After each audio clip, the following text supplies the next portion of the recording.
Hello and welcome. I am Ladi Akiridoluale. Tonight, fresh attacks by suspected herdsmen in Benue State leave at least 20 persons dead as Governor Ortom calls for security assistance.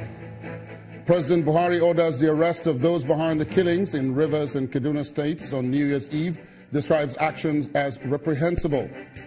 Major oil marketers in crucial talks with the federal government on the fuel scarcity in parts of Nigeria as DPR continues its clampdown on petrol stations.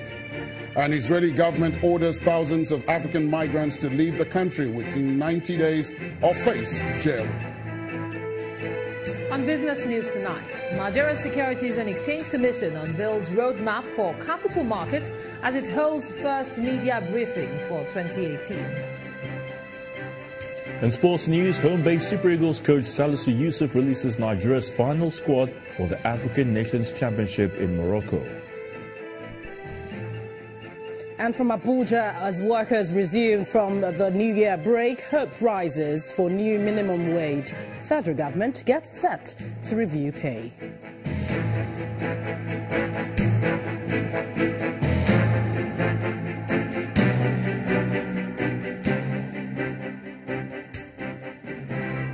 We begin tonight with the rising death toll from Monday's deadly attack on a community in Guma local government area of Benue State.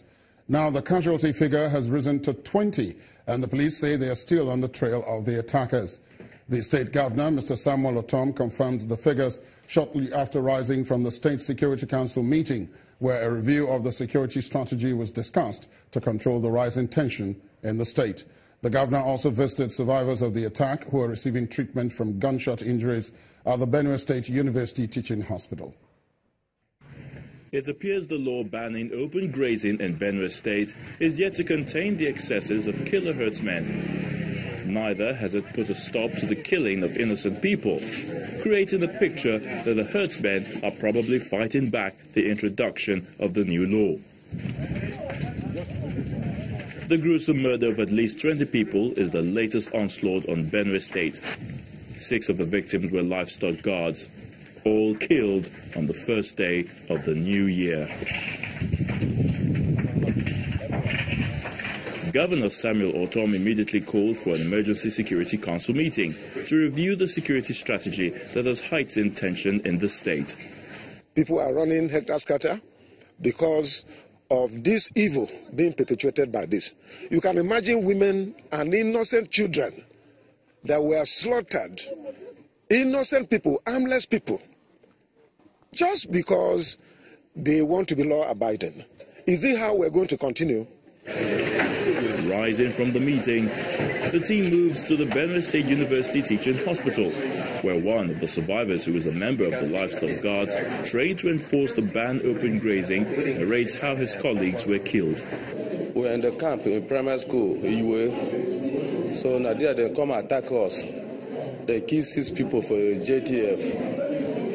They shoot some of them. So they come shoot people where they are wrong with us. The touching story is spurring the governor to more action. And now he's asking for the federal government's intervention in order to save the lives of harmless citizens of the state.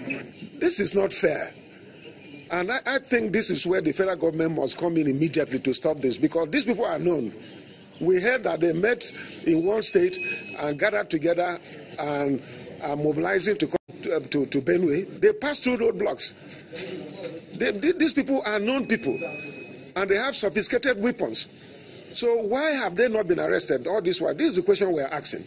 The governor's plea may be indeed timely, especially with the rising rate of killings by herdsmen. The intervention of the federal government and the federal security agents is needed at this point in time to secure lives and property and bring the perpetrators of the act to justice before it's too late. Now let's take a further look at the unfolding developments in Benue State, and joining us live from the state is Governor Samuel Ortom. Good evening, Your Excellency. Thank you for joining us on the News at 10. Good evening. Thank you very much. Now, this situation as it is now, you had a Security Council meeting earlier today, and you've also visited some of the victims as well as the sites of these attacks.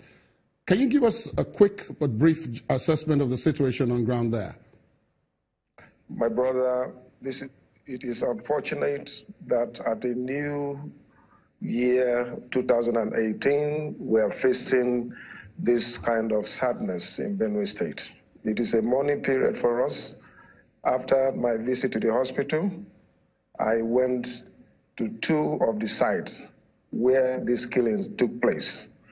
And what I saw was devastating. As at the time I got there, we were able to recover more 13 bodies of dead people. And up to this time that I just came back to Makurdi, some other people were missing, and they are presumed dead because there were no enough security to go further with the search, and it was getting dark. So we had to come back to Makurdi. It will continue tomorrow. Arising from the Security Council, we had arranged for the deployment of the military, the police, and the civil defense, but they are yet to arrive at this scene of the incident. So it is an unfortunate development. It is sad, and we cannot allow this level of impunity to continue to happen to this country. I have to interject at this point, Mr. Governor, and ask the question. Would you consider this a reaction to the anti-grazing law introduced by your government in that state? Are the people targeted by that law fighting back, do you think? Of course. That is what they said before. It was known. This report was made known to the security agencies of this country, that they did promise that they were going to resist the implementation of this law. But I don't know what else to say, because severally I have challenged Nigerians. I have challenged anyone with a better solution to the crisis between herdsmen and farmers to put it on the table. And so far, no one has put this. What we have done is global best practice. This is what is done. And there is no way, whether you kill everyone in Benue State today, there is no land for herdsmen to come and do open grazing. It is impossible. The land is no longer there. At this point, I must also interject again and ask, do you have the support of the various security agencies in the state?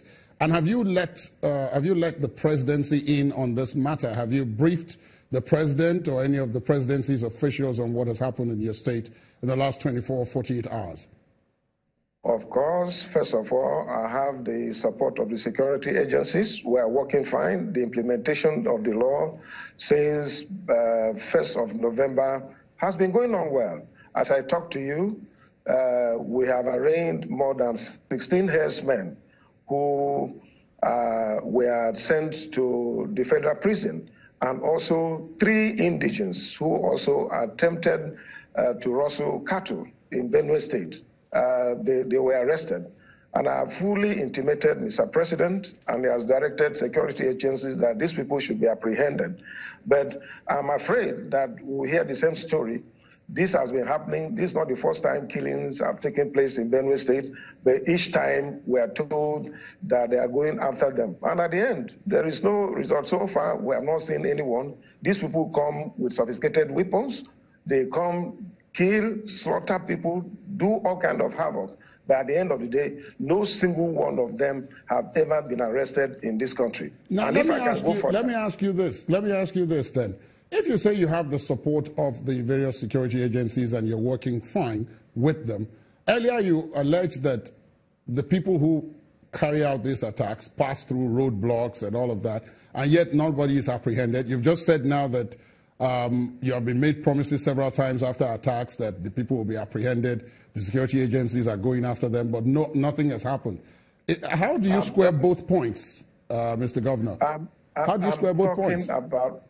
I'm talking about the implementation of the prohibition of open grazing in Benue State. It started on well, and the right thing to do is to get the livestock to complement the security agencies to arrest those who violate this law.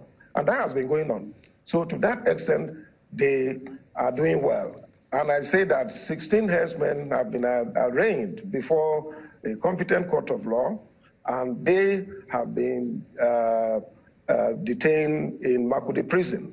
And other people too, who had violated the law, too, were not left out, who are indigenous of the state. So to that extent, it is okay. But my worry is where we are told that these people will be apprehended, and they are not. So I am not saying I'm not having their cooperation. They are usually there. Like today, in our security meeting, we have deployed them. They have gone searching for these people.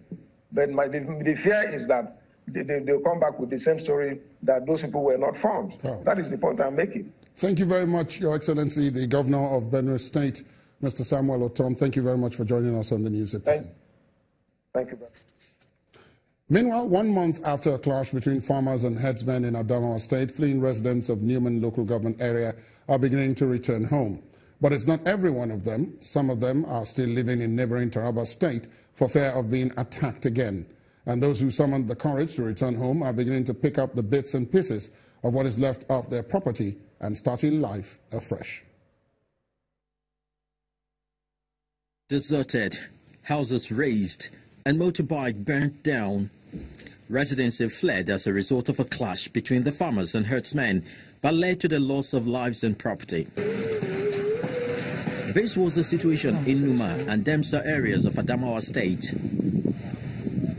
The herdsmen also abandoned their settlement in Kikan area of Numa for safety as a result of the clash.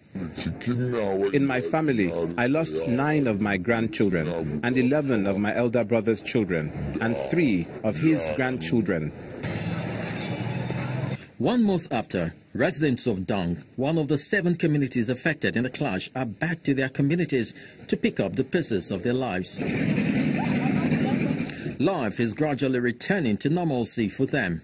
Some of them are already rebuilding their homes, while those without shelter spend the night at this public school in the community. You can see even my house up to now. See how we cover our rooms with zinc. We are just managing. We don't want to leave our town. We just stay here to suffer the pain. There is a security available within my community. That's, was it Sojaman or Army? They are protecting us. They always go around my domains. Both the farmers and the herdsmen believe it's time to give peace a chance. We have been trying by all means to make sure that peace have returned to the area. We have been trying by all means to make sure that we have sensitized our people with the present situations. They found them safe. They were turned into refugees in their fatherland. When I was born about 63 years ago, I met these people staying together. You know, in fact, there is no any difference between a Fulani man and a Bashaw man, because most of them, because you know they are seasonal people. Most of them come during dry season, and during rainy season, they migrate to somewhere else. The state government says it will do all it can to ensure that peace is restored in the troubled areas. We are reaching out as a government, we are reaching out. The governor was able to lead the Fulani group to go and see the vice president. And after the 2 groups had spoken, the vice president had promised that again he will convene the 2 groups together and look at the areas of complaints and analyze it. Look, my friends, you're all arguing over virtually nothing.